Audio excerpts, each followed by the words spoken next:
Alright,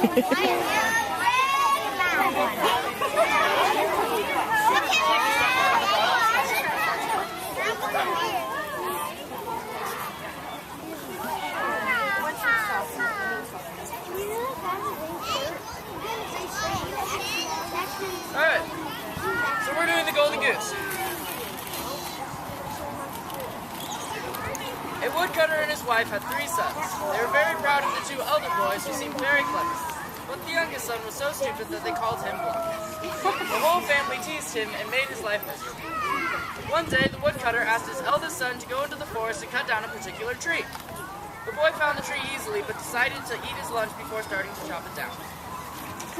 As he took his first bite, he noticed a little man watching him.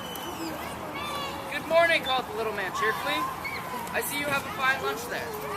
Please give me something to eat or drink. I am so very hungry and thirsty." Replied the eldest son, "I don't know you, so why would I give you anything? Anyway, I want to eat it all myself." The little man gave him a long, hard stare, then turned and walked away into the forest. When the eldest son finished his meal, he took up his axe, but on the first stroke, the axe slipped in his hand and cut his leg badly. He hobbled home, howling in pain. The woodcutter then asked his second son to chop down the tree. As soon as the boy reached the tree, he sat down to eat his lunch.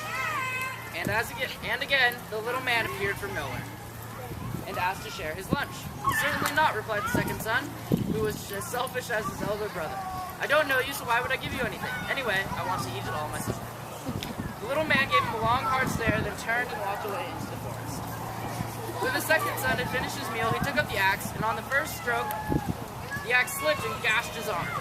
He ran home, crying in pain without any words. The next day, Blockhead went to his father. "Let me go chop down the tree for you," he offered. "If your 2 brothers can't do it, how on earth could a blockhead like you do it?" his father said. And so, Blockhead was off to the tree.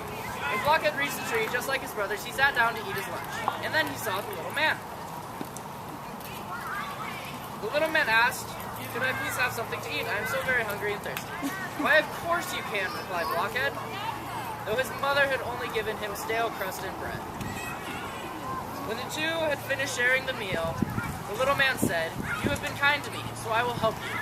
When you cut down the tree, you will find something in the roots that will bring you good luck." Then he vanished. Blockhead swung the axe and began to chop down the tree. As it crashed to the ground, Blockhead saw a golden goose. When he picked it up, he saw that its feathers were made of pure gold. "This must be very valuable," he thought. "Since my family is so rude to me all the time, I will keep it for myself."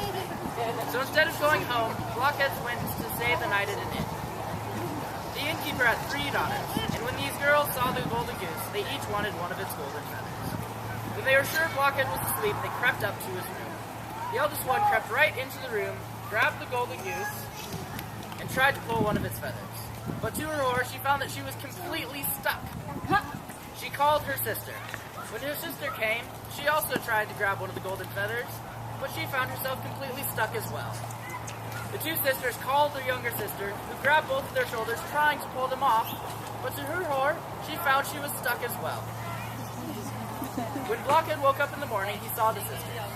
"They've been trying to steal my goose," he thought. "I'll teach them a lesson." So he picked up the goose and walked away from the inn, ignoring the sisters, all stuck to the goose.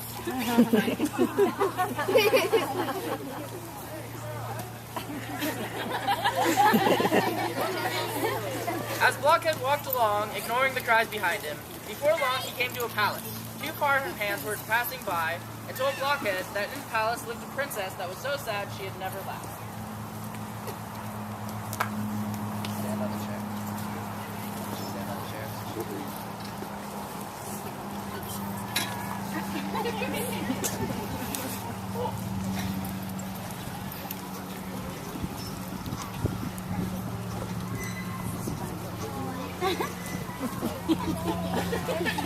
Her mother, the queen, had declared that whoever could make her laugh could marry her.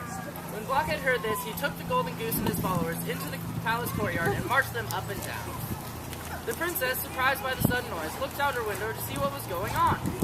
When she saw the strange procession of people struggling along behind Blockhead, she laughed and laughed. The princess's laughter broke the goose's spell, and the innkeeper's daughters were set free to head home feeling foolish. Blockhead went straight to the queen and claimed the princess as his bride. Although the queen was pleased to hear that Blockhead had made his daughter laugh, she was not pleased at the idea of the strange man marrying her daughter. So she challenged him to perform 3 tests. You can marry my daughter only if you can find someone who will drink a cellar full of cider, someone who will eat a mountain of bread, and someone who will bring me a ship that will sail on land as well as water, the queen said loudly. Blockhead didn't know what to do. He was just beginning to despair when his friend the little man appeared out of thin air. Don't worry, said the little man. I can do everything the king wants. And sure enough, he could. First of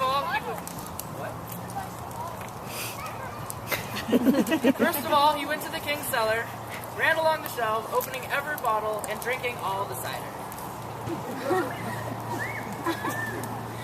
When he had finished all the bottles, he went to the barrels and emptied them as well. Blockhead could hardly believe it. Now, he said, I feel like a little snack. And he sat down in front of the mountain of bread the king had ordered her bakers to bake.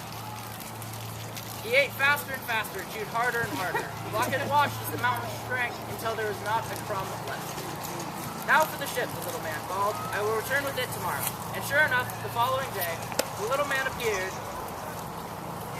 He walked up the road to the palace, pulling a wonderful ship behind him.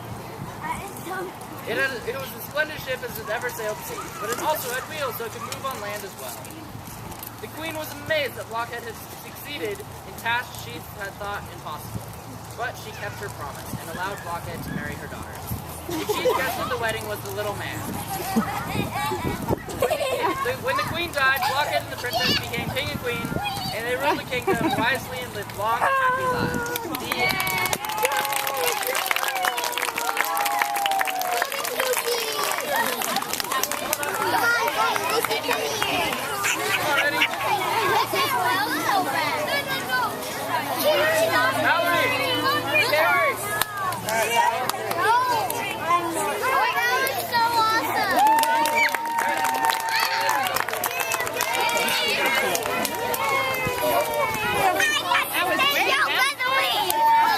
Good job, Golden Goose.